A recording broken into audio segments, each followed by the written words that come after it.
Presiden Israel Isaac Herzog dicela oleh ribuan massa ketika berpidato di Tel Aviv pada Minggu 14 Januari 2024. Massa menuntut pemerintah segera membebaskan seluruh sandera dari Gaza saat peperangan memasuki hari ke-100.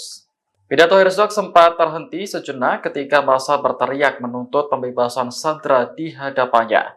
Menurutnya, membawa pulang seluruh sandera dari Gaza bukan pekerjaan yang mudah. Namun, Herzog menekankan bahwa Israel telah melakukan segala daya untuk membebaskan sandera. Ia pun meminta semua pihak untuk bersabar dan mengajak seluruh bangsa mengambil bagian dalam upaya tersebut. Demo yang berlangsung di Hostage Square ini dihadiri oleh sekitar 300.000 orang. Tidak ada menteri kabinet yang muncul untuk pidato di hadapan massa selama acara tersebut. Namun, Menteri Kabinet Perang Benny Gantz dilaporkan sempat hadir di tengah kerumunan.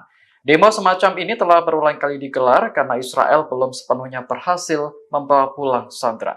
Download Tribun X sekarang, menghadirkan lokal menjadi Indonesia.